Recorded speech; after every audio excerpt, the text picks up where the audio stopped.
Part 1. The mining drill bit screamed as it cut through rock deep inside asteroid KX-7749. Sweat dripped down Hyun-nam's face as he worked the controls. The young engineer loved his job, even though most people thought mining asteroids was boring. Today was just another normal day at Danubi Station, or so he thought. Captain Ji-won Kang stood in the command center watching the screens. She was 42 years old and had seen many things in space. Her short black hair had streaks of gray now. She used to be a soldier on Earth, but now she ran this small mining colony. 200 people lived here, far from Earth, far from safety. Ji-won's job was to keep them alive.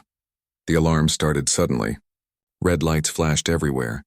Hyun jumped back from his controls as the drill stopped moving. Something was wrong. The asteroid should be solid rock all the way through, but the sensors showed an empty space ahead. A big empty space. "Captain, you need to see this," Hyun said into his radio. His hand shook a little. In 3 years of mining, he had never found anything except rocks and ice. Ji-won arrived at the mining site within minutes. Security Chief Doyeon Choi came with her. Doyeon was a quiet man who rarely smiled. He had worked for big companies before coming to Danubi Station, doing jobs he never talked about. His hand stayed close to his weapon as they approached the drill site. They walked through the tunnel the drill had made. At the end, instead of rock, there was a wall, but this wall was not natural. It was smooth and covered in patterns that seemed to glow with a soft blue light. The patterns looked like writing, but not any writing humans had ever seen. "Get Dr. Minho Park down here," Ji-won ordered. Minho was their scientist, an expert in alien life. He had volunteered to work on the frontier after something terrible happened on Mars. He lost his wife and daughter there. Now he buried himself in work, always searching for answers to questions about life in the universe.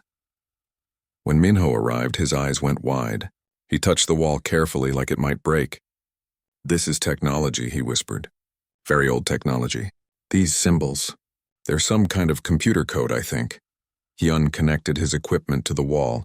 Numbers and symbols filled his screen. "Captain, this thing is still active. It's been sleeping, but when we touched it, we woke it up." The wall suddenly became bright. A door opened. Inside was a room full of more glowing symbols and strange devices. In the center stood a pillar covered in data. Minho rushed forward, already trying to understand what it all meant. For 6 hours, Minho worked to decode the symbols. Ji-won wanted to leave it alone, but she knew the company that owned the mining station would want to know what they found. Hyun helped Minho connect their computers to the alien system. That was when everything went wrong. The alien system sent out a signal. It was not a small signal meant for the room. It was huge, powerful, meant to travel across space. Hyun tried to stop it, but he was too late. "What did we just do?" Ji-won asked, her voice sharp. Minho's face went pale as he read the translation his computer was making. "It's a warning beacon. We just told someone we're here." 4 hours later, reality itself seemed to tear open near the station. A ship appeared. Not a human ship. This ship was massive, bigger than anything humans had ever built. It looked almost alive, with surfaces that moved like skin and lights that pulsed like a heartbeat. It was beautiful and terrifying at the same time. Ji-won stared at the screens in the command center. Her military training told her this was very bad. The ship did not send any messages. It did not ask questions. It just started sending out smaller ships, hundreds of them, spreading through the asteroid field like insects. "Try to talk to them," Ji-won ordered. The communication officer sent messages in every language using every frequency. There was no answer. One of the small alien ships came close to the station. A beam of light shot out and scanned the entire structure. Ji-won felt sick. She knew what scanners were for. The aliens were studying them, deciding what to do with them. On the alien ship, Commander Thexilor looked at his screens with confusion. He was old for his species, with skin that had turned gray from years of service. He had led harvest operations on 8 to 47 worlds over his long career. It was simple work. Scan the life forms, put them in categories, then collect or eliminate them. But this scan made no sense. The bioscanner system had never failed before. It was built by the greatest minds in the Velkari Dominion, perfected over 50,000 years. Yet now it showed an error he had never seen. The creatures on the station registered as predators. That meant dangerous, must kill immediately. But they also registered as prey. That meant useful harvest for labor and resources. And somehow they also registered as irrelevant, meaning not worth any attention at all. All 3 categories at once. It was impossible. Run the scan again, Thexler ordered. His junior officers did as he asked. The result was the same. Error. Classification impossible. This had never happened before. Every species in the galaxy fit into a category. Predators were savage and could not build civilizations. Prey species were intelligent and peaceful. It was the basic truth of the universe, proven again and again across thousands of worlds. Thexler made a decision. He would study these creatures himself. He ordered capture teams to the station. His soldiers were trained for this. They wore armor that could stop any weapon and carried tools that could stun any life form without killing it. Back on Danube Station, alarms screamed again. Jiwan watched as alien pods attached to the station's hull like ticks on an animal. Doyen was already moving, gathering his small security team. They had basic weapons meant for dealing with accidents or the occasional crazy person. Nothing that could fight an alien invasion. Get everyone to the core, Jiwan ordered. Seal the doors. We're evacuating the outer sections. Minho was still in the alien room, working desperately at the computer. His translation program was finally making progress. Words appeared on his screen, written in 127 different languages. All of them dead languages from civilizations that no longer existed. The message was simple and horrible. They came for us. They will come for you. Do not let them scan you, humanity. Run. Minho's hands froze on the keyboard. The aliens who built this place were warning them about the ships that were right now breaking into the station. The sound of cutting metal echoed through the corridors. The alien soldiers were coming in. Doyen and his team stood ready at the first checkpoint, weapons raised. None of them had ever fought aliens before. None of them knew if human weapons would even work. Jiwan pulled up every camera feed she could. She saw the aliens moving through her station. They were tall, thin, with smooth skin that changed colors. They moved carefully like they were scared of damaging something. That gave her hope. Maybe they did not want to kill everyone. Maybe they could be reasoned with. Then she saw one alien raise a device and point it at a worker who had not made it to the core in time. The worker fell down unconscious. The alien picked up the human like a piece of equipment and carried him away. They were taking people, collecting them. Jiwan's mind raced. She had 200 people depending on her. No weapon strong enough to fight back. No way to call for help that would arrive in time. Earth was weeks away even at the fastest speed. They were alone. The aliens reached Doyen's checkpoint. For a moment, both sides just stared at each other. Human and alien meeting for the first time. It should have been a moment of wonder, of hope. Instead, it was a moment before violence. Doyen fired first. His bullet hit an alien's shield and bounced off in a shower of sparks. But the alien stumbled backwards, surprised. The shield was not perfect. The kinetic force still pushed through. Fire! Doyen shouted. His team opened up with everything they had. The aliens had never fought humans before. They expected prey species who would run or surrender. They did not expect creatures who would fight back with such fury. In the command center, G1 watched her people fight and knew it was not enough. They might win this battle, but more aliens would come. She looked at the glowing alien room on another screen. Minho was still there, working frantically. Minho, she said into her radio, whatever that thing is, whatever it does, we need it now. Minho looked at the ancient technology surrounding him. He did not understand it. He did not know what it would do. But Captain Jiwan was right. They were out of options. His finger moved toward the activation sequence. Whatever happened next, humanity would never be the same. The battle in the corridor was not going the way Commander Thexler expected. He watched from his ship as his soldiers retreated from a group of primitives with crude weapons. His soldiers had energy shields that could stop plasma weapons, but these creatures used simple metal projectiles that pushed through the shields with raw force. Doyen moved his team through the station like ghosts. He knew every corridor, every hiding spot. The aliens were strong and had better technology, but they did not know the territory. One alien turned a corner and walked right into a trap. Hyun had rigged a mining charge to the wall. When it exploded, the alien's shield flickered and died. Doyen's team moved in quickly, capturing the stunned soldier. Get him to medical, Doyen ordered. His team dragged the alien away. The creature struggled weakly, making sounds they could not understand. In the medical bay, Dr. Minho Park looked at the captured alien with scientific curiosity, mixed with fear. The creature was bleeding green fluid from cuts on its arms. Despite everything, Minho's first thought was to help it. He had always believed that intelligence meant something, that any species smart enough to build spaceships might be smart enough to talk. He cleaned the wounds carefully. The alien flinched but did not fight. Its large eyes watched him with what might have been confusion. Minho found a translation device on the alien's belt. After some work, he got it functioning. "Why are you helping me?" the device said in a strange, flat voice. The alien was young, Minho could tell somehow. Maybe it was the way it moved, uncertain and scared. "Because you're hurt," Minho said simply. "What's your name?" The alien made a sound that the translator turned into Nekthar. It was his first harvest mission. He had trained for years, learning how to efficiently capture prey species for study and labor. But everything was wrong. Prey species did not fight. Prey species did not set traps. And prey species certainly did not show kindness to their captors. "What are humans?" Nekthar asked. "The scanner cannot classify you. This has never happened before." Minho sat down across from the alien. "We're complicated," he said. "What does your scanner look for?" Nekthar explained the 3 categories. Predator meant dangerous hunters that must be killed. Prey meant peaceful creatures that could be harvested.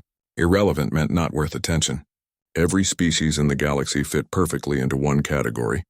The system had worked for 50,000 years across 847 conquered worlds. "But you're all 3, Nekthar said, his voice full of confusion. "You hunt like predators. You cooperate like prey. You use primitive weapons but build space stations. You should not exist." Minho felt a cold fear growing in his stomach. What happens to predator species? "We eliminate them," Nekthar said. There was no emotion in his voice. It was a simple fact, like saying water was wet. Predators cannot build civilizations. They only destroy. We learned this truth long ago. The galaxy is safer without them. "But we did build a civilization," Minho said softly. "We have art, music, families, love. We're not monsters." Nekthar's skin changed color, something Minho would later learn meant deep confusion. In the young alien's experience, predators were beasts. They killed and ate and bred. They did not create beauty. They did not show mercy. "Explain humans to me," Nekthar said. "I need to understand." Minho thought about how to describe humanity to an alien who thought predators were evil. "We evolved on a planet with many predators," he began. "Big ones that hunted us. We were prey once. We learned to fear, to hide, to work together. But we also learned to hunt. We're persistence hunters. We chase prey until it collapses from exhaustion. We can run for hours, days even, while other animals must stop and rest." "That sounds like nightmare creatures," Nekthar said quietly. "Maybe," Minho admitted. "But we also form bonds. We care for children who cannot walk for years. We feed the sick and elderly. We create art just because it's beautiful. We're predators who learned empathy because we were once prey ourselves. We understand fear because we felt it." Before Nekthar could respond, alarms blared again. Captain G1's voice came over the speakers. "All hands prepare for emergency. The alien ship is charging weapons." On the Velkari ship, Commander Thexilor had made his decision. His soldiers were being humiliated by primitives. The scanner error must mean these creatures were dangerous predators. The Dominion had clear rules about predators. They must be eliminated before they spread across the stars. He activated the planet cracker weapon. It was designed to break apart asteroids for mining, but it worked just as well on space stations. In 10 minutes, Danube Station and everyone on it would be dust. G1 looked at her options. They were not good. The station had no weapons that could hurt a ship that size. The escape pods could save maybe 50 people if they were lucky. The other 150 would die. "Minho," she called on the radio. "The alien technology. Can it help us?" Minho was already running back to the ancient chamber. Nekthar followed him, moving awkwardly in the human-sized corridors. The young Velkari knew his commander was about to kill everyone. Part of him thought that was correct. Predators must be stopped. But another part, a part he did not understand, wanted these strange creatures to live. In the chamber, Minho's fingers flew over the controls. He had decoded more of the database. The technology was not just a beacon, it was a key. The asteroid field around them was not natural debris. It was ships, thousands of ancient warships hidden and waiting. "These ships were built by predators," Nekthar said, reading the symbols. His voice was shaking. "The Vexnari. We thought we destroyed them all 50,000 years ago. They left this for future predators. Will it work for humans?" Minho asked. Nekthar looked at him. In that moment, the young alien made a choice that would brand him a traitor forever. Yes, the ship scanned for predator neural patterns. For aggression, adaptability, persistence, humans will match perfectly. Minho pressed the activation sequence. Energy pulsed through the asteroid. All across the field, dead ships began to wake up. Lights flickered on. Engines that had been cold for millennia started warming up. On the Velkari ship, every alarm went off at once. Commander Thexilor stared at his screens in horror. He recognized the ship signatures. Every Velkari child was taught to fear that pattern. The Vexnari, the only predator species that ever fought the Dominion and won battles. "Retreat," he ordered. "All ships retreat now." But it was too late. A fighter craft drifted close to the station. Corporal Sora Lee, a young pilot who had been working on the station's small defense ships, felt something strange. The fighter was calling to her somehow. Without thinking, she left the station and floated toward it. When her hand touched the hull, the ship opened. The interior was dark, but it felt right, like putting on a glove that fit perfectly. Sora climbed inside. The moment she sat in the pilot's seat, the ship connected to her mind. It did not speak in words. It spoke in instinct. She knew how to fly it the same way she knew how to breathe. The ship recognized her as a predator, and it was built for predators. Built for the hunt Sora launched. The fighter moved like it was alive, responding to her thoughts before she could even move the controls. She positioned herself between the station and the Velkari ship. One small fighter against a massive warship. It should have been suicide. But Thexilor saw that single fighter and remembered stories from ancient wars. He remembered why the Velkari feared predators. It was not because predators were stronger. It was because they never knew when to quit. "Cancel the weapon," he ordered. "Open a channel to the station." Jiwan's screen flickered. The alien commander appeared, his skin showing colors that Nekthar would later explain meant fear and respect. "You have awakened weapons that should have stayed buried," Thexilor said, "but I am not foolish enough to fight them. I offer a deal. Let us leave, and I will report that humans were eliminated. It will buy your species time before the Dominion returns in force." "Why should I trust you?" Jiwan asked. "Because I am prey and you are predators," Thexilor said simply. "I want to survive. You want to protect your pack. We can both get what we want today. Tomorrow, that is a different hunt." Jiwan looked at the thousands of ancient ships now powering up around her station. She looked at Sora in that fighter, connected to technology humanity did not build. She thought about Earth, undefended and unaware that aliens existed. "We have a deal," she said. "But your soldier Nekthar stays with us." Thexilor looked surprised, then nodded. "He helped you. He is no longer Velkari. Do with him as you will."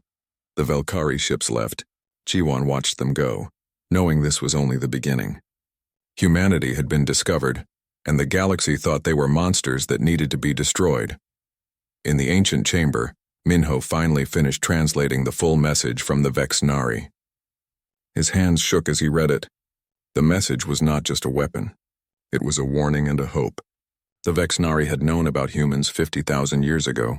They had watched early humans hunt across the plains of Earth, and they had left this gift, these weapons, with a message. "We were predators who became monsters. You are predators who might become heroes. Show the galaxy that hunters can have hearts. We left you the tools. The choice of what to build is yours." 6 months after first contact, Earth was no longer the same world. The secret was out. Humanity knew they were not alone in the universe, and more importantly, they knew the universe wanted them dead. Captain Jiwan Kang stood in front of the Earth Defense Council. She had been promoted to admiral, though she felt like she did not deserve the rank. All she did was survive when aliens attacked. But Earth needed leaders who had faced the enemy and lived. "We have 12 locations," she explained, pointing at a star map. The Vexnari left caches of technology hidden across the galaxy. Each one contains ships, weapons, and data. If we can reach them before the Velkari find out we're still alive, we might have a chance. The council members looked worried. They were politicians, not soldiers. They asked about costs, about risks, about what to tell the public. Jiwan wanted to scream at them that none of that mattered if humanity was exterminated. But she kept her voice calm. Dr. Minho Park was working in a different part of the facility, studying the Vexnari database with Nekthar's help. The young Velkari had proven invaluable, explaining galactic politics and technology, but Minho could see the pain in his alien friend's eyes. Nekthar had betrayed his entire species to help humans. Tell me about the other prey empires, Minho said one day as they worked. Nekthar's skin shifted to a sad blue color. There are 4 major powers besides the Velkari Dominion: the Anthar Collective, the Civics Union, the Torek Federation, and the Quillar Commonwealth. We compete for resources and territory, but we all agree on one thing. Predators are too dangerous to exist. Why? Minho asked. What did predators do that was so terrible? They hunted us, Nekthar said quietly. For millions of years, prey species lived in fear. We evolved intelligence to escape predators. We built civilizations in places they could not reach. When we finally went to space, we found other prey species who had done the same thing. Together, we created the Galactic Order, and we swore that predators would never threaten us again. But you're the ones doing the hunting now, Minho pointed out. You scan species and decide which ones to eliminate. How is that different? Nekthar did not answer for a long time. Finally, he said, maybe it is not different. Maybe we became the monsters we feared, but I cannot change 50,000 years of history. All I can do is help you survive it. Meanwhile, pilot Sora Lee was training a new generation of fighter pilots. The Vexenari fighters were unlike any human-built craft. They connected directly to the pilot's nervous system, responding to thought and instinct. For someone like Sora, who had been kicked out of military academy for being too aggressive, they were perfect. Stop thinking, she told her students. These ships were built for predators. Trust your hunting instincts. When you see a target, your body knows what to do before your brain catches up. One student raised his hand. But we're not hunters. Most of us grew up in cities, Sora smiled. Your ancestors were hunters for 2 million years. You've been civilized for maybe 10,000. The instincts are still there. You just need to wake them up. She was right. Humans took to the Vexenari fighters faster than anyone expected. The ships recognized predator neural patterns and human brains lit them up like Christmas trees. Aggression, adaptability, persistence, spatial awareness, pattern recognition, traits that helped ancient humans hunt mammoths now helped them fly starfighters. Captain Bowman Ryu commanded the first expedition to find another cache. His ship, the Relentless, was a modified freighter with Vexenari weapons bolted on. It was not pretty, but it was fast and hard to detect. His crew of 30 were all volunteers, knowing they might not come back. The cache was hidden in a neutron star's debris field, a place so dangerous that no sane species would look there. Bowman approached carefully, using the massive radiation as cover from sensors. When they found the cache, it was bigger than Danubi Station. Hundreds of ships perfectly preserved. Start downloading the data, Bowman ordered. We have maybe 6 hours before someone notices we're here. Engineer Hyun Nam, who had joined Bowman's crew, worked on decoding the cache's computer systems. What he found made him call the captain immediately. Sir, this cache has something different. Not weapons. History files. Records of the Vexenari civilization before they were destroyed. Bowman looked at the data. The Vexenari had not always been warriors. They started as hunters on their homeworld, yes, but they developed art, science, philosophy. They tried to make peace with prey empires. They offered cooperation, trade, friendship. The prey empires attacked them anyway, not because the Vexenari were violent, but because they might become violent. It was a preventive genocide justified by fear. The Vexenari fought back and won several battles. That only convinced the prey empires they had been right to be afraid. In the end, the Vexenari were destroyed. Every colony glassed, every ship hunted down. Only these caches remained, hidden across the galaxy, waiting for another predator species to rise. They tried to be good, Hyun said quietly. It did not matter. The galaxy killed them anyway. Before Bowman could respond, alarms blared. 3 Velkari hunter ships had entered the debris field. Someone had tracked them. Either Commander Thexler had betrayed them, or the Velkari had found another way to detect human activity. Battle stations, Bowman ordered. Hyun, how much data did we get? Maybe 40%. We need more time. We don't have more time. Prepare to run. The Velkari ships opened fire. Bowman piloted the Relentless like he was playing chess, always thinking 3 moves ahead.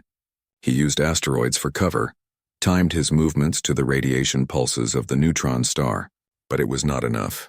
One hit got through, damaging their engines. We're not going to make it, his pilot said. Bowman made a decision. Everyone to the escape pods. I'll buy you time. Captain, you'll be captured, Hyun protested.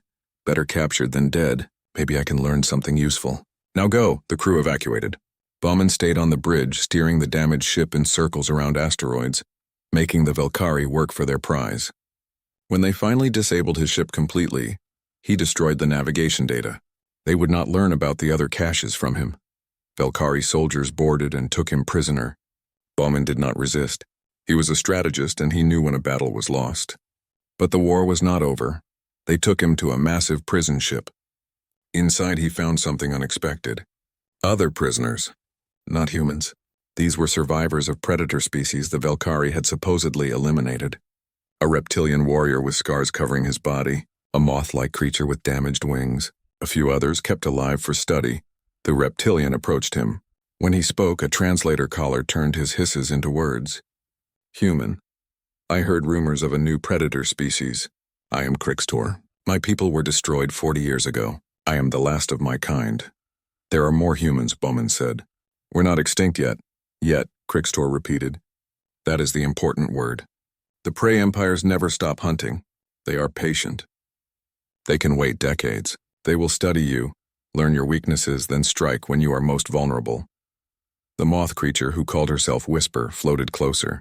She could not fly with her damaged wings, but she moved gracefully anyway. They fear us because they remember, she said in a voice like wind through trees. Before intelligence, when it was just beasts, predators ruled. Prey species evolved thinking to escape us. Now they have the power and they use it to make sure we never threaten them again. So we're all just going to sit here and die? Bowman asked. Crixtor showed his teeth in what might have been a smile. I did not say that. We have been planning. Waiting for the right moment. Maybe that moment is now. On Earth, Admiral Jiwan received the emergency transmission from Bowman's escape pods. Her friend was captured. She could send a rescue mission, but that would reveal human capabilities. Or she could abandon him to protect the secret of humanity's survival. Security Chief Doyen did not wait for orders. I'm going, he told Jiwan. Put together a small team. Stealth mission, in and out before they know what happened. It's suicide, Jiwan said. Bowman would do it for me. Besides, if the Valkyrie are keeping predator prisoners alive, there might be others we can recruit. We need allies. Jiwan looked at the star map at the location where Bowman was taken. It was deep in Valkyrie space. Getting there would require passing dozens of patrol routes. But Doyen was right. They needed to try. Take Sora and 3 Special Forces operators, she said. And take Nekthar. He knows their security systems. While the rescue team prepared, Dr. Minho continued translating the Vexnari database. What he found in the deepest files made his blood run cold. The Vexnari had known about Earth. They had visited humanity's homeworld 50,000 years ago, when humans were still primitive hunters. The Vexnari had studied early humans and made a prediction. Humans were different from other predators. They had evolved as both hunter and hunted. They understood fear and empathy in ways pure predators never could. If humans ever reached space, they would be the most dangerous species in the galaxy. Not because they were aggressive, but because they were balanced. The Vexnari had debated uplifting humanity, accelerating their development. In the end, they decided against it. The message in the database was clear. Let them rise naturally. If they survive to reach the stars on their own, they will have earned it. And perhaps they will succeed where we failed. Perhaps they will as the stealth ship cut through space like a knife through water. Doyen Choi sat in the pilot seat next to Sora Lee, watching the scanner for any sign of Valkyrie patrols. Behind them, 3 Special Forces soldiers checked their weapons for the 100th time. Nekthar sat quietly in the back, his skin showing colors that the translator said meant anxiety. We're approaching the prison ship's sector, Sora said. Her hands moved smoothly over the controls. The Vexnari stealth fighter responded to her thoughts as much as her touch. 3 patrol ships in the area. I can slip between their sensor sweeps. Do it, Doyen said. He had led dangerous missions before, back when he worked for corporations that paid him to do things governments could not. But this was different. This was not about money or orders. This was about bringing their people home. Inside the prison ship, Captain Bowman Ryu had been a prisoner for 2 weeks. The Valkyrie treated him well enough. They gave him food, a clean cell, even entertainment. But every day scientists came to study him. They measured his reactions, tested his strength, analyzed his blood. They were learning how to kill humans more efficiently. One scientist, Dr. Gina An, pretended to cooperate with the Valkyrie. She was a neurologist from Bauman's crew, captured with him. The Velkari were fascinated by human brains. They showed her their research, thinking she would help them understand predator neural patterns. Instead, Gina memorized everything, looking for weaknesses. "Your aggression centers are overactive," a Velkari researcher told her one day. "But so are your empathy centers. This should not be possible. Predators should not care about others. Maybe that's why we're dangerous," Gina said. "We fight harder to protect the ones we love." The researcher's skin turned thoughtful purple. "That is an interesting theory, but it does not matter. We have identified 23 predator civilizations over 50,000 years. We eliminated all of them before they could spread. Yours will be the 24th. Gina wanted to argue, but she had learned that was pointless. The Velkari truly believed they were doing the right thing. They saw themselves as protectors of the galaxy, keeping predators from repeating the ancient hunts. To them, extinction was not murder. It was prevention. In the exercise yard, Bauman met with Crickstor and Whisper. The Velkari allowed prisoners to socialize, thinking it made them easier to manage. They did not realize that predators, even different species of predators, recognized each other as kin. "I have been picking locks," Crickstor said quietly, showing his retractable claws. "The Velkari think I am sedated, but I have been building tolerance to their drugs for years. I can sense the ship's electronic systems through the walls," Whisper added. "My species evolved to detect electromagnetic fields. I have mapped every security station, every guard rotation." "So why haven't you escaped?" Bauman asked. "Where would we go?" Crickstor said bitterly. "The galaxy is controlled by prey empires. There is nowhere for predators to hide." "There is now," Bauman said. "Humans are building a resistance. We found weapons left by the Vexnari. We're going to fight back." For the first time, Bauman saw hope in his fellow prisoners' eyes. Crickstor's scales brightened. Whisper's wings, damaged as they were, trembled with excitement. "Then we wait," Crickstor said. "When the opportunity comes, we take it." That opportunity came sooner than expected. Doyen's team reached the prison ship and attached to the hull like a parasite. The Vexnari stealth technology was 50,000 years more advanced than Velkari sensors. They literally could not see the human ship. "Nekthar, you're up," Doyen said. The young Velkari connected to the ship's systems. His skin flashed with nervous colors as he worked. He was betraying his people again. If they survived this, there would be no going back. He would be a traitor forever. But when he thought about Dr. Minho treating his wounds, about humans showing him kindness when they had no reason to, he knew he was making the right choice. "I'm in," Nekthar said, turning off sensors in Section 7. "You have a 5-minute window." Doyen and his team moved through the ship like ghosts. They had studied the layout, knew exactly where the human prisoners would be, but they were not prepared for what they found when they reached the detention area. The prison was already in chaos. Crickstor had picked his cell lock and was systematically releasing other prisoners. Bauman had overpowered a guard and taken his weapon. Whisper was somehow jamming the security systems just by being near them. The predator prisoners were staging a breakout. "Humans?" Crickstor said when he saw Doyen's team. "You came for your pack, mate." "This is good. Predators help each other. Everyone comes," Doyen decided on the spot. "Any predator who wants freedom, follow us." Alarms started blaring. The Velkari realized something was wrong. Guards rushed toward the detention area. Doyen's team formed a defensive line, their weapons ready. Human and alien predators fighting side by side for the first time. The battle was brutal and quick. Velkari guards were trained to control docile prisoners, not fight desperate predators. Crickstor moved through them like a storm, his claws and teeth finding weak points in their armor. Bauman and Doyen provided covering fire. Whisper disrupted their communications just by flying past their equipment, but then Whisper took a shot meant for Nekthar. The young Velkari had frozen when faced with his own people. The moth creature pushed him aside and the energy blast hit her instead. She fell, her body smoking. Crickstor caught her before she hit the ground.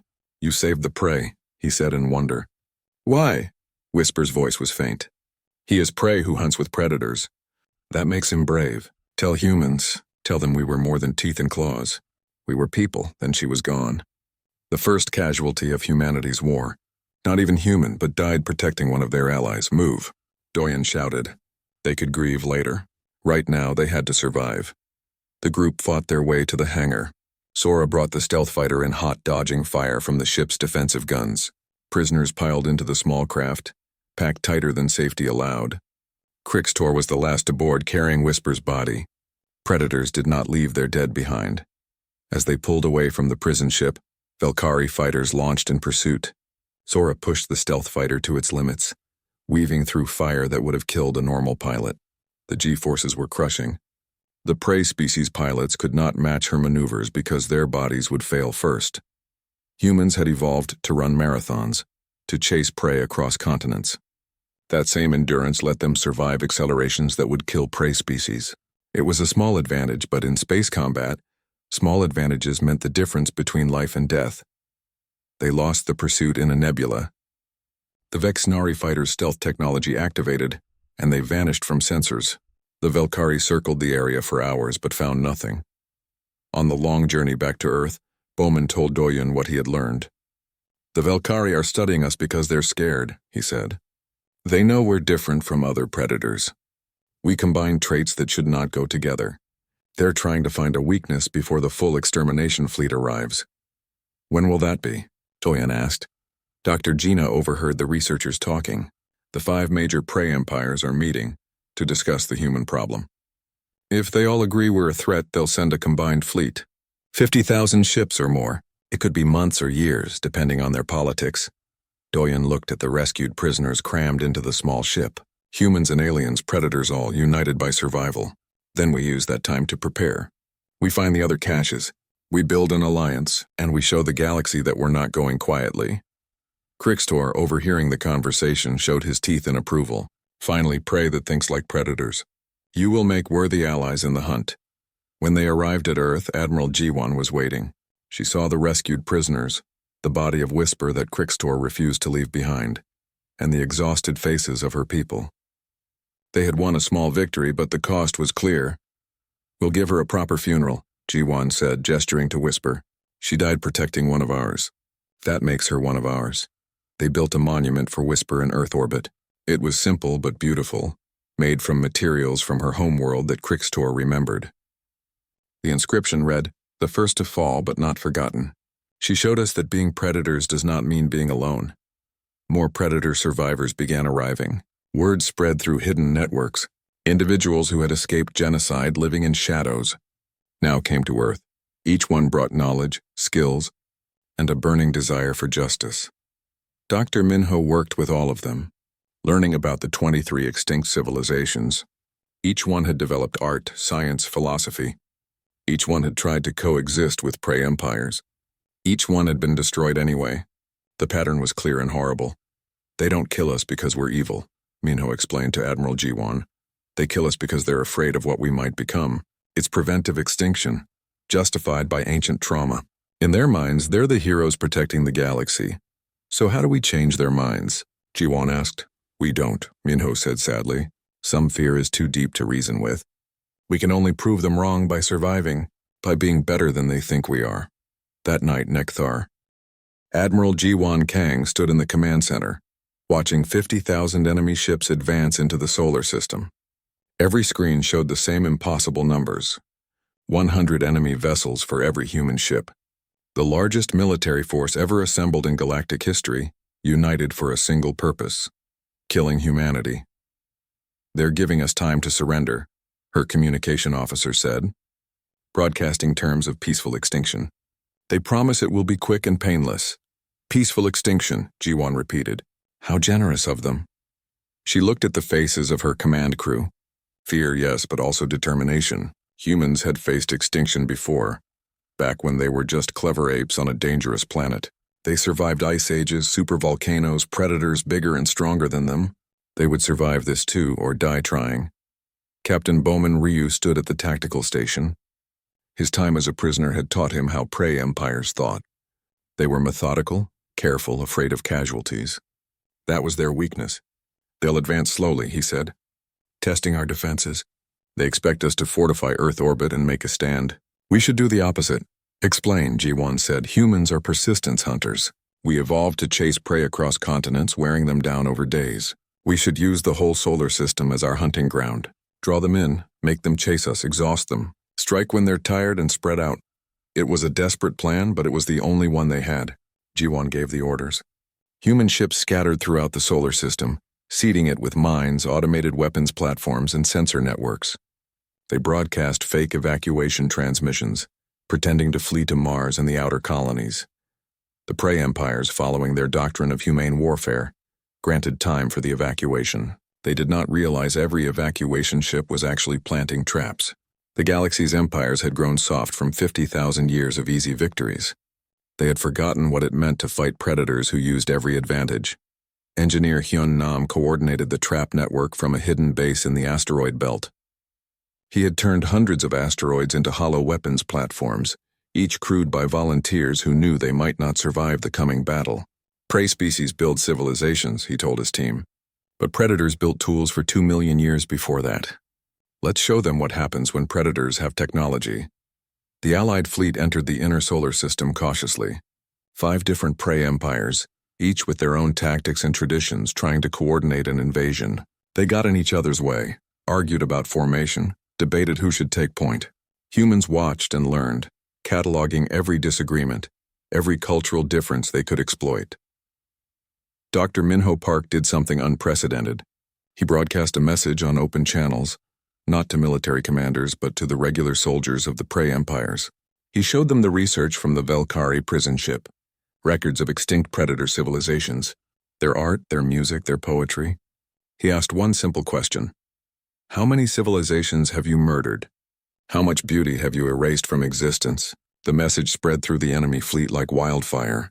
Young soldiers who had never questioned their orders suddenly saw images of extinct species who had written songs, painted pictures, loved their children. Species that were destroyed not for what they did, but for what they might do. 2 of the 5 empires, the younger civilizations with less rigid hierarchies, began to have doubts. Their commanders reported increasing questions from their crews. Some ships broke formation, refusing to participate in what was starting to look less like protection and more like genocide. But the Valkyrie Dominion and their hardline allies pressed forward. Commander Thexler, now leading the invasion force, would not be swayed by sentiment. He had seen too many predator species to believe they could be peaceful. Humans are clever, he told his officers. They use our compassion against us. Remember what they are. Remember why we do this. The enemy fleet reached Earth's orbit and found it empty. Confused, they spread out to search the system. That was when the humans struck. Asteroids that seemed dormant suddenly activated. Hidden fighters launched from inside hollow rocks. Automated platforms opened fire from 1,000 directions at once. Pilot Sora Lee led her fighter squadron in hit-and-run attacks. They did not try to win battles. They harassed, retreated, led pursuing ships into ambushes. The Vexnari fighters could pull maneuvers that would kill prey species pilots from the G-forces alone. Humans, with their endurance hunter physiology, pushed their bodies past limits the enemy could not match. Break off pursuit, Sora called to her squadron, as enemy ships chased them into the asteroid field. She counted down silently, then pulled a hard turn that would have crushed the spine of any prey species. The enemy ships tried to follow and flew straight into the mines Hyun had planted. Explosions bloomed like flowers in space. 20 enemy ships destroyed. It was barely a dent in their forces, but it was proof that humans could fight back. More importantly, it showed the enemy that this would not be easy. Days turned into weeks. The prey empires advanced slowly through the solar system, suffering losses at every step. They were methodical and careful, exactly as Bowman predicted. But careful meant slow, and slow meant they were giving humanity time to prepare. In his cell, Nektar watched broadcasts of the battle. He saw his people fighting humans. He saw prey empires working together to exterminate a species that had done nothing except exist. He saw Whisper's memorial, built by the very predators his people insisted were incapable of compassion. He made a decision. Using communication equipment he should not have had access to, he broadcast Valkyrie tactical codes to human forces. Ship deployment patterns, shield frequencies, command protocols. Every secret he knew he gave to the enemy of his species. Security Chief Doyen found him transmitting. "Why?" Doyen asked, his weapon drawn but not aimed. "Why betray your own people again?" "Because they are wrong," Nektar said simply. His skin showed colors of sadness and determination. "I have seen humans show mercy, creativity, love, everything we claim predators cannot feel. My people are about to commit genocide against a species that deserves to live. I cannot stop them, but I can help you survive. Doyen lowered his weapon. You know there's no going back. You'll be hunted forever. Some things are worth the cost, Nekthar replied. Dr. Minho taught me that when he treated my wounds instead of letting me die. Sometimes you choose what is right over what is easy. The Velkari codes changed everything. Admiral Jiwan suddenly had detailed information about enemy formations, weak points, command structures. She called an emergency meeting with all ship captains and Krixtor, who represented the other predator species fighting alongside humanity. We have one chance, she said. A coordinated strike against their command ship. If we take out Thexler, the other empires might fracture. Some are already having doubts. Without strong leadership, they might withdraw. It's a suicide mission, Bowman said. The command ship is at the center of their fleet, protected by thousands of vessels. Then we make sure it counts, Sora said. Every ship we have. Every fighter. Everything we've got. All or nothing. Krixtor showed his teeth in a predator's smile. This is how my people died. In one final glorious hunt. If we must fall, let us fall like predators, not like prey cowering in corners. The order went out. Every human ship, every fighter, every automated platform, they all converged on a single point. It was not strategy. It was not tactics. It was pure predator instinct, the decision to bring down prey at any cost. The Allied fleet saw the humans coming and could not believe it. 500 ships charging straight at 50,000. It should have been the easiest victory in history. Instead, it was terrifying. The prey empires suddenly remembered ancient instincts, the fear their ancestors felt when predators charged from the darkness. Human ships broke through the first defensive line through sheer momentum. They did not try to win fights. They just pushed through, taking damage but not stopping. Sora's fighters flew suicide runs, drawing fire away from the bigger ships. Every human pilot knew they probably would not survive, and they flew harder because of it. Why do they not retreat? A Velkari officer asked Thexilor as they watched the humans sacrifice themselves. They could save their forces, rebuild. Why throw everything away? Thexilor understood because he had studied humans. Because they are predators. They evolved to run prey to exhaustion, to chase for days without stopping.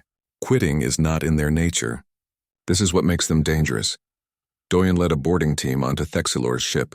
They fought through corridors, taking casualties but advancing with mechanical efficiency. Security Chief Doyen had been a soldier, a mercenary, a killer. Now he was humanity's spear driving toward the heart of the enemy. They reached the command center. Thexilor stood surrounded by dead guards holding a weapon. He was old and tired, his skin showing colors of resignation. He had known this moment might come from the first day he scanned humans and got an error.